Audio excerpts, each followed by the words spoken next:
une des 2 personnes qui ont amené le tantra en Occident, qui s'appelle Ma Premo, parle de la grande richesse du tantra qui est le pont que l'on fait entre le sexe et le cœur.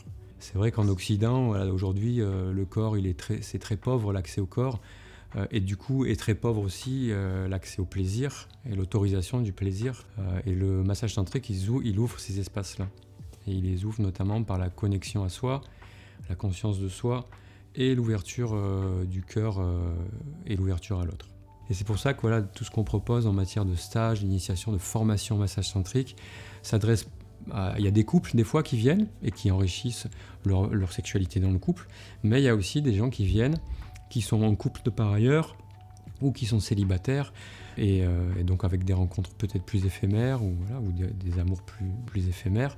Mais en tout cas, ça leur apporte la même chose que tout ce qu'on vient d'évoquer. C'est-à-dire que même si on n'est pas en couple, on va pouvoir entrer dans ce lien d'amour, on va pouvoir entrer dans ce lien de cœur, de conscience. Donc dans l'espace d'apprentissage, d'enseignement, il y a une intégration qui au fil du temps se fait et obligatoirement, c'est presque 100% garanti, on pourrait marquer avec un coup de tampon, il y a une transformation. Pas tout le monde au même niveau, pas tout le monde dans le même laps de temps, mais ça transforme vraiment les gens qui viennent en formation. Il y en a des femmes et des hommes qui sont waouh, c'est incroyable souvent ce qui revient, c'est dommage de ne pas avoir connu ça avant. Bon, quand on connaît à 20 ans, mais c'est plus rare, mais il y en a de plus en plus des jeunes qui viennent au tantra et au massage tantrique. Et quand on a 70 ans, ben il n'y a rien de perdu, quoi. Au contraire, on retrouve quelque chose. On retrouve ce que vous disiez tout à l'heure sur l'importance de recevoir pour pouvoir donner ensuite. Exactement, apprendre à recevoir pour savoir donner. Ouais.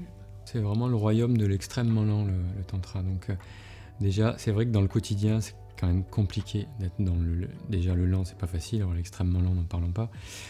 Mais c'est les petits moments qu'on va s'accorder à cet endroit-là.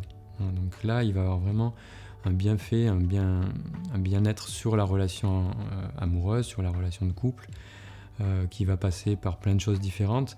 Et aussi, on pose un cadre, c'est important d'avoir cette idée-là, on pose un cadre, c'est-à-dire on borde en fait, qu'est-ce qui va se passer pour pas déborder. C'est super important pour que les 2 parties, et le masseur et le massé, se lâchent vraiment. Et notamment le massé, de dire ok, on va faire ça, je me lâche dans cet espace-là. Il y a un consentement aussi qui est donné, donc oui, non. Le massage tantrique, il a 5 entrées en fait, ça c'est important de le savoir aussi. Il a une entrée qui est méditative, c'est un massage qui est lent, vous verrez que c'est un massage qui est très lent, voire extrêmement lent, voire même des pauses. Donc ça c'est le côté méditatif du massage. Après il y a un côté émotionnel, donc comme ce que j'évoquais tout à l'heure, le massage il est à la fois sensuel, émotionnel et spirituel. Donc le côté émotionnel, ça peut réveiller des émotions, ça peut activer des émotions. Et c'est aussi un massage cocooning, heureusement d'ailleurs. Donc par l'intention dont on parlera aussi, une intention d'amour, une intention maternante. Le massage tantrique c'est vraiment un acte d'amour avant tout. C'est un massage sensuel, donc ça c'est plus peut-être quelque chose qui est dans les esprits, avec de la douceur, de la tendresse, de la volupté et de la délicatesse aussi.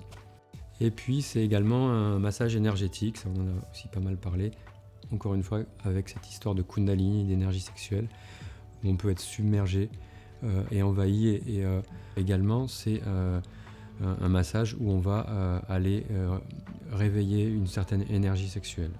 Donc la notion d'intention, il faut qu'on la mette en lumière avec la non-intention et l'attention aussi. Donc l'intention, elle va passer à un endroit qui n'est pas habituel, c'est-à-dire c'est pas l'intention d'apporter du bien-être, alors que normalement ça devrait être ça, mais c'est plus l'intention d'être en présence. Donc c'est pour ça que c'est un massage qui est un peu méditatif aussi, dans les symboliques. Donc c'est vraiment un apprentissage au quotidien et de longue haleine. Il n'y a pas de technique pour apprendre à être dans l'intention d'amour ou dans une autre forme d'intention. C'est vraiment une présence à soi et une présence énergétique. Si je comprends bien, dites-moi si je me trompe, mais est-ce que c'est plus une disposition d'esprit où on se dit je suis présent, à l'écoute de l'autre, on essaie d'être vraiment, et plutôt que d'apporter justement une volonté, d'apporter, de donner du bien-être, d'être plus dans la réceptivité de ce qui peut... C'est ça, c'est être dans le non-faire.